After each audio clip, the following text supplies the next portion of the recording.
Well,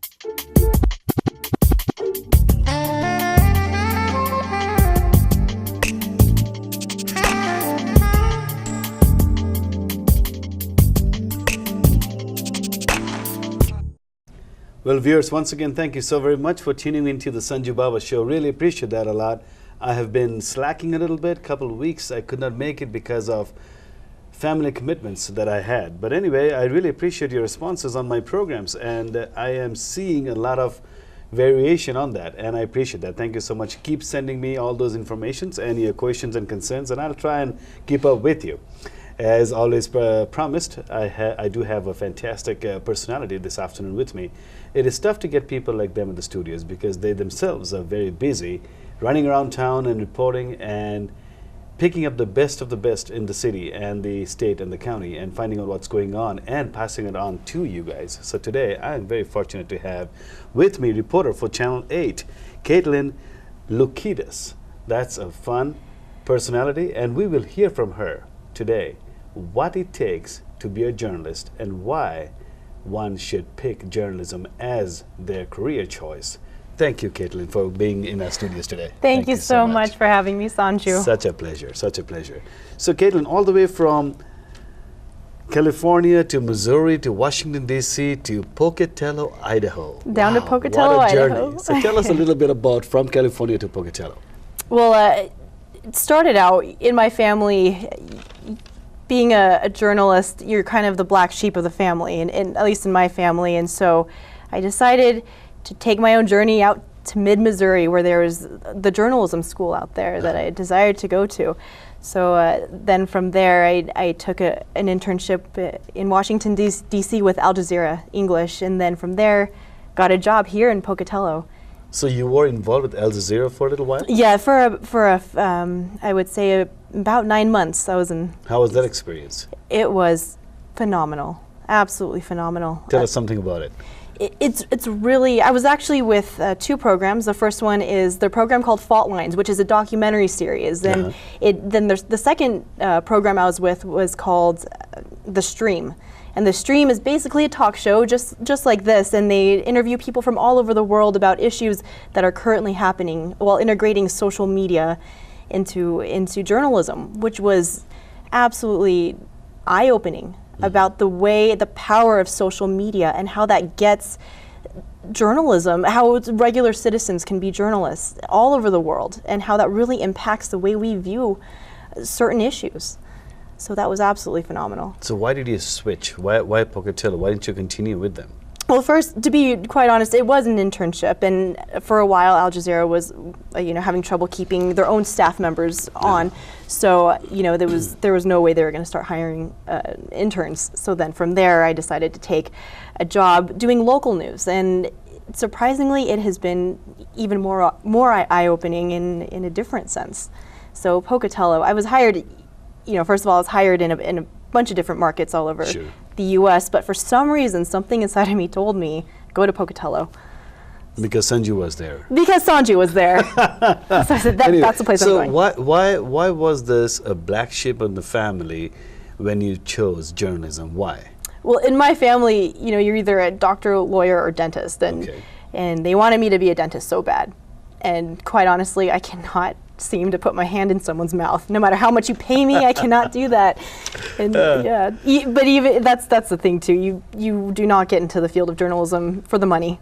That you do not do that. I totally understand that, because you know what, when I was growing up and I decided to switch my career from my parents' direction, they wanted me to become a physician because my dad was a physician and my cousins were, and all this put together that okay, you got to be a physician, and I chose up sales and marketing and media. And I was the black sheep in the family because I did not become a doctor. So till today, I think I feel a little bit why I should become a physician. I think could have become a great doc because I love visiting with people. I love to take care of them. But on the other side, I think I would have been just tied up in one place. In sales and marketing, I have seen around the world. I've been in India, Russia, and America, and I've really enjoyed all those countries, working with them and understanding the personalities of people, as you do in journalism, I think, meeting new people on a daily basis. So, Kaitlin, today you're in Channel 8. And you have given your time with us for about a year now, I think, in Pocatello. Yeah, almost. October will be a year. See, Yeah. I'm keeping track. All right. So what next? Where do you see yourself going tomorrow? You know, that's the interesting thing. I've always made plans for where I want to be, and they've never turned out the way I want them to. So I just, you know, overall, it does not matter where I end up. I just want to be a part of a community that I can sit there and listen to people's stories and talk to people who feel as if they don't have a voice and feel as if their stories are not being told properly or their side of the story is not being conveyed, you know, and I just want to be able to be that person that can tell that story and that can open everyone else's eyes that, you know, there are so many sides to different issues. Sure. And it's just that's what I want. And you know, honestly, after meeting these awesome members of this community, including yourself, Sanju, you were one of the first people I've interviewed. Thank you. You guys all make me not want to leave. I don't see myself leaving Pocatello anytime soon. It's a very magnetic city. It is. Once you come in, you cannot get out. you and I both know this firsthand. Absolutely, absolutely. So the vision that I'm seeing in Kaitlin is today to know about people, to bring out people's questions to the public and mix it up with the community issues and then present a program. What are you doing to do that? Are you trying to form a program of your own? Would you like to have a slot of your own where it's a Kaitlin production show or Kaitlin talk show, something like that? Would that help you out doing something like that? You know, I'm trying to put this as carefully as possible without trying to step on anyone from Channel 8's toes, because Channel 8 is a great. Absolutely. Yeah, I couldn't work for anyone more fantastic than Channel 8. But you have your own vision too in life. I do. Yeah. You know, it's interesting. There are so many issues, and I'm gonna you know, kind of bag on the media a little bit here, but you cannot sit there and tell a story in 2 minutes. You have a 2-minute time slot in TV journalism. You have 2 minutes to tell a story that deserves a lot more time than that. So if I can, it's always been a vision of mine to sit there and talk to a lot of people here that have real issues going on and to actually do a documentary about those. For example, right now a lot of farmers I've spoken to, there are a lot of issues in that field alone, and they deserve a lot more time than 2 minutes. So is there a possible chance that you could also work on that area while you're working for Channel 8 as a reporter? You know, I think that is a possibility. It's not crossing too many lines there. So, and that's the point of journalism. You become a journalist, as I said before, not to get paid for that, because the money I tell young kids all the time who want to go into this field, you don't go into this if you want to make money. Absolutely. You go into this to tell people stories. And that's, if you're going to be a journalist, it's not about the people, you know, it's not about the corporations that are funding, you know, your station. It's not about kowtowing to different, you know, the people who kind of hold the purse strings. I feel as if a lot of media organizations get caught up in that nowadays. Yes. It's about telling the stories that you feel need to get out there. I've really experienced over here, being here for 17 years, Kaitlin.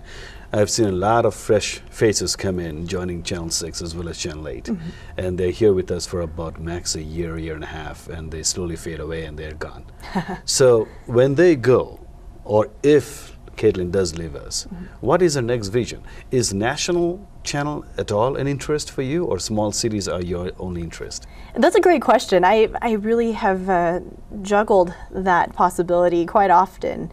And I think eventually nationally would be fantastic, or national news would be fantastic. That's something that's really interesting.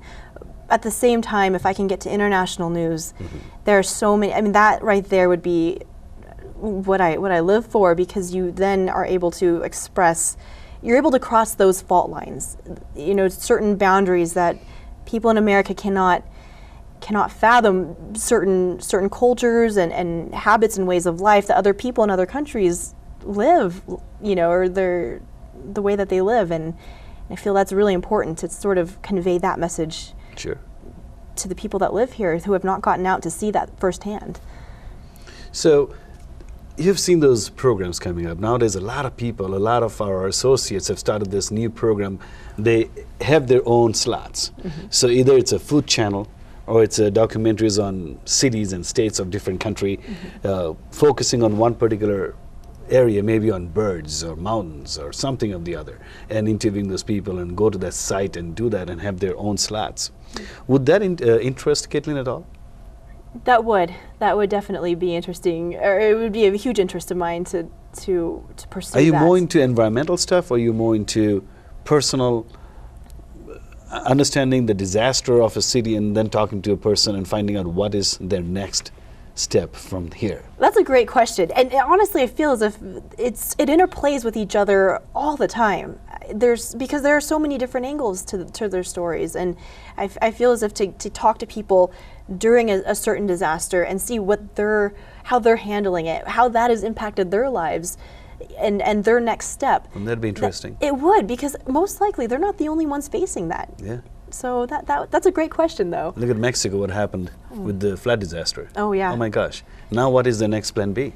Right, You know, and that's where you financially. fit in right there. This is what Right. you want to do. Yes. That's where you want to bring a documentary, right? Yes, that would be fantastic, especially looking at the financial situation they're in, mixed with the drug war that they're facing currently, with the cartels that are currently running the country, basically. What is an average hour of a journalist? What time do you really start your job, or do you have a specific hour? No, that's a great question. You start when the news happens. There could be a shooting at 4:30 in the morning, and you'll get that call. You usually don't want to wake up and go, but you go because it's not about you. It's about telling that story to people who care. So you have a constant alarm clock next to your bed. Yes, I do, and it's interesting because I joke all the time that we don't have the same stresses as doctors or firemen who or police officers who need to get out there and do that. So I have so much respect now, for people who do have to do that daily. And we honestly, I don't want to give us that credit, because journalists do not usually have to do that. No, but hats off to you guys. You guys definitely get there on time and try and cover as best possible for the community, really, because we base a lot on you guys to what is going on tomorrow. We try, but it doesn't always work out that way. Well, you do the best. I'm really happy that you guys really pick up the best you can, and thank you for doing so. Thank you, Sanju. Now, how do you guys promote yourself? For example, as you had already mentioned, Kaitlin, we have a very small window to present an incident or an occasion or something going on in the city, the community, whatever. The window is very small. You barely have 1.5 to 2 minutes. In that 2 minutes, you got to bring in everybody's interviews and yours and present yourself to show yourself that, yes, you are the best in the job. What kind of a stress, what kind of a pressure do you guys go through? That's another interesting question.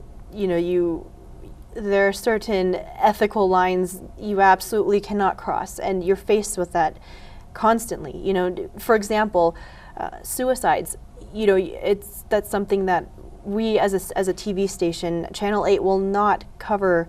We try our best not to cover suicides, but that's a personal issue, and I agree wholeheartedly with that. That's a very personal, private matter that we shouldn't be drawing attention to on the media, in the media.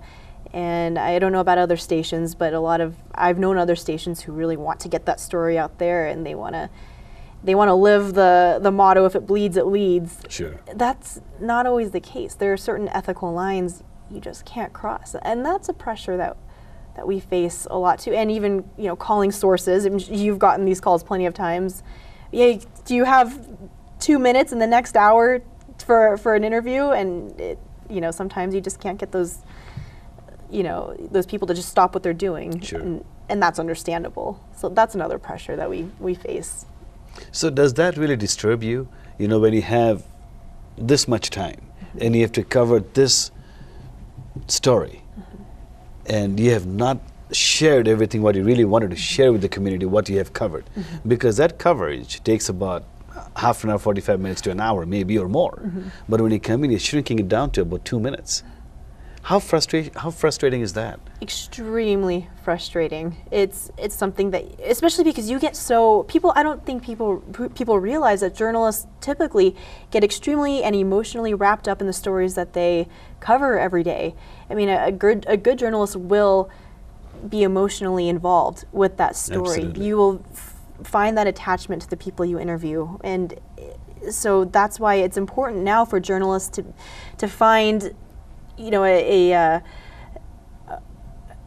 passion for not just, you know, one niche of journalism, such as TV journalism, radio journalism, but you also need to learn how to write. So that's what I do. Usually at the end of my stories, I will sit there and write out the rest of the details on the web so people can go and read it as well. That way I'm at least trying to get out a little bit more of their story. Sure. And do you have a journal of your own that all the programs that you have done, you have got it? The whole entire program. That's actually a good question. I did have a website, KaitlinLoukides.com. It's Excellent. Still up, but I have to go up and I wasn't able to log in. There's a little technical glitch there, so I have to go in and fix that. So what is in that site? Usually it's some of my old works, and mostly it's about a lot of what I blog, a lot of thoughts I have about. I've even written about Indian democracy and just a lot of international issues that a lot of economic issues too. I feel are really interesting. Very nice, very nice. So what does Kaitlin want to be when she grows up? That's a great question. I see you very professional. I really admire you on the city when I see you doing your coverages. Thank you. But with your professionalism and your work ethics that you do, I see you. I want to know first where you see yourself. That's a great question. It's interesting. Sanju, I must admit, I'm not used to being in this seat here, answering questions about myself. That's why I love it. Thank you. You know, where I see myself, I would like to be a trusted member of the community more than anything. How do you build that? That's a great question. I feel as if you're honest with the people in the community, with the stories you tell, if you're honest with them and you deliver the news that they want to hear, if you tell their stories and you're efficient about it, I feel maybe that's the way to build trust. But that has been an ongoing question among journalists for years and years. So we have yet to figure out that answer. So how many coverages can you cover? How many incidents can you cover on a daily basis? Usually, how many are you expected to cover? About 4 on a really busy day. We usually do one big story, a longer 2-minute piece that you and I have been discussing recently, and actually that you were in not too long ago. It was yesterday actually that we ran that story. You guys can all check it out on our website. But so that is usually the piece that we really put our heart and soul into, and then we usually then cover a lot of about a couple other, maybe 2 or 3 other shorter stories, about 45 seconds long. Sure. And those we still care a lot about, but it's they're usually a little bit shorter. Let's take you off the track a little bit and talk about this Watchdog program. Sure. What do you think about this Watchdog program? What this is a brand new concept, a brand new introduction in the city of Pocatello or in this county. And I think Gate City Elementary is the first one to work on with this. So what do you think the effects, the merits and the demerits of this program?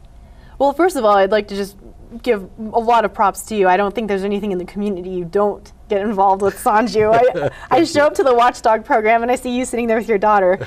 It's Devani. That's she was sweet, and it's that honestly, it gave me chills to see 300 people sitting in that room that day with their fathers, and to know that they weren't just people from around the community. It was from that one school in particular. Yeah. So to know that we have that outpour of support from fathers from that school it gave me the chills, and it really made me realize that I think we're underestimating the power of how much fathers and family members in this community care, and not just about their own family, but about the community itself. Sure. So do you think this is going to affect the community and the schools, the program? I definitely think it provides a certain sense of safety, and that even if it's not physical safety, is protecting kids from potential outside harm. Sure. But even just having kids know that there is a strong presence among them, male or female, but most recently a male figure coming in to the school is just does unspeakable wonders for a lot of kids. And the principal of the American Falls Intermediate School was there as well. Torgensen. Yeah, Chris Torgensen was there, and he was saying a lot of kids in this community don't have fathers. I think he was saying his grandkids go to that school, Gate City Elementary. They don't have fatherly figures at home, and so to have that come in there and be a presence in their lives is really special. Really, I totally appreciated that program because I acted as a watchdog yesterday, and I was there all day from 8 o'clock in the morning till 2:30, and it made a lot of difference, I think, for a lot of children. A lot of children asked me, "Who are you? Whose father are you?" And I said, "I'm your father. I'm everybody's father over here. Today, I'm the father of the entire school, of all of you children." So I think they had a different feeling that who is this guy?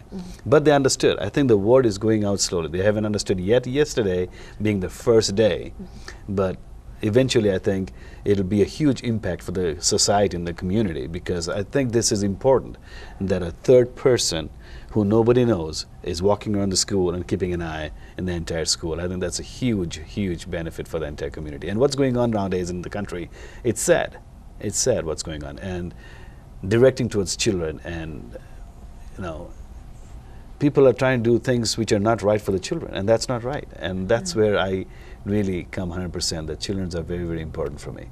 It's an important program. I think that was a very good program that they started. Oh yeah, and even what you were mentioning something to me, which was, I really wanted to go into more detail on that in the story, but like I said, we only had 2 minutes for that story.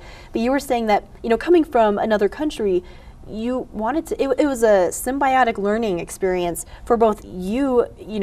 Your take on American, education, and them learning about your culture, which is that in and of itself is something that is very valuable. Absolutely, I don't think they get much chance to ask people like us children that, hey, where are you from? Which country?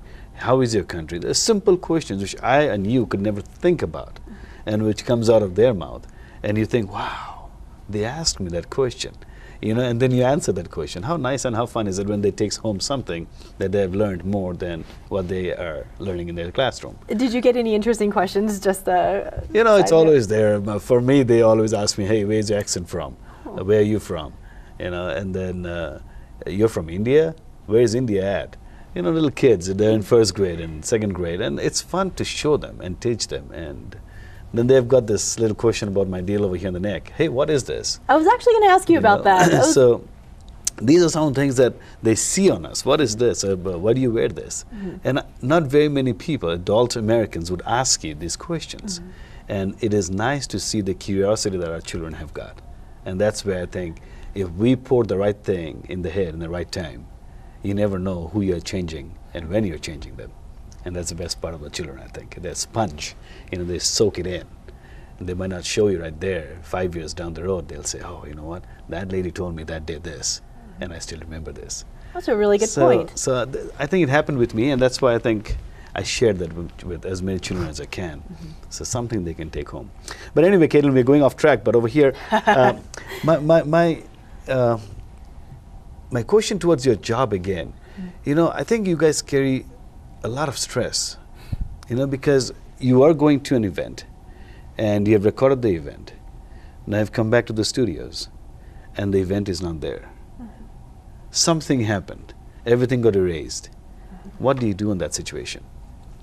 You try not to let out a few expletives. You sit there.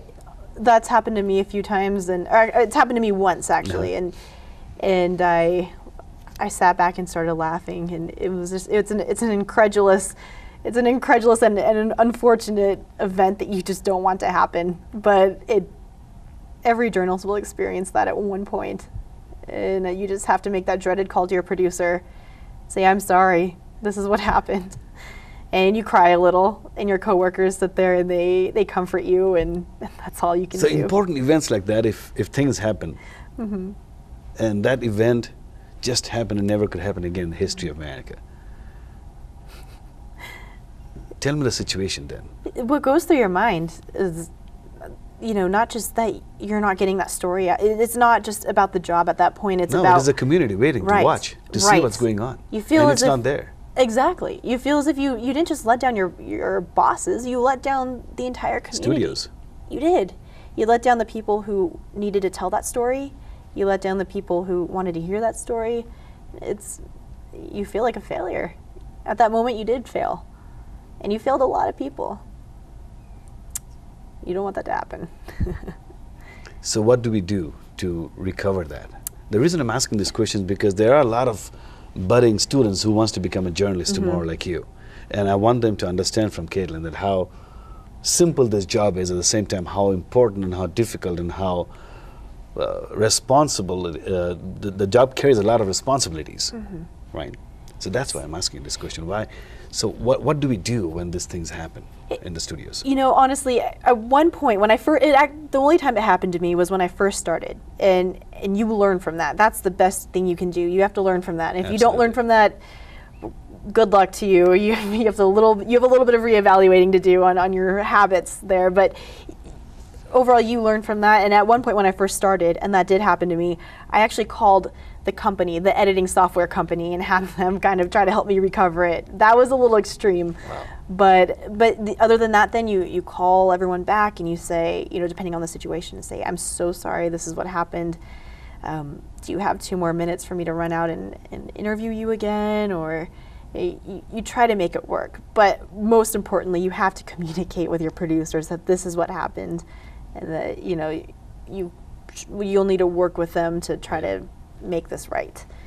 When I was in the radio station, I used to have my own slot, and I had my studios to myself after 2 o'clock at night, and I was alone, so I had nothing else to do. So I really enjoyed dubbing and editing and putting some fillers on the back and then present the program. And my best part, as you very correctly said, it's not the money, it's the receivers' reactions. You know, the audiences, they listened to my program, and I was getting letters, and that was the best part of it, and that got me motivated on a daily basis. What motivates Kaitlin on a daily basis? Wow, that's a great question again.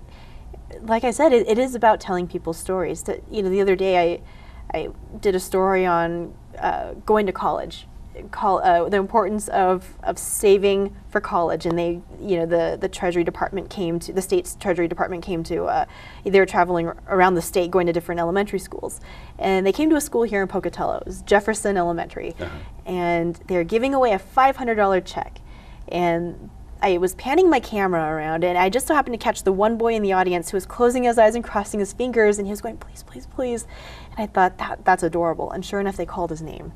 And it turns out he needed that check, and it was really heartwarming. And to see, you know, the principal and even the people that were handing him that check. Sure. They didn't know him, well, the principal did, of course. But to see them get teary-eyed later, that's something I won't put on the news. I would like to, but it's like I said, you know, that's private. But to see how much that has touched and affected his life and their lives, that's something that, you know, you can't put a price on. Sure. Well, Kaitlin, thank you so very much for coming to our studios today. I think folks have really enjoyed hearing from Kaitlin what a journalism life is and what the journalist does on a daily basis. And if anybody over here is willing to be a journalist tomorrow, Kaitlin is open to take their questions or concerns anytime. You can call her at what number, Kaitlin? That would be area code 208-317-1342. 317-1342. Once again, folks, thank you so much for tuning into Sanjubaba Show. We'll catch you back next time, same day. Once again, have a fantastic week ahead.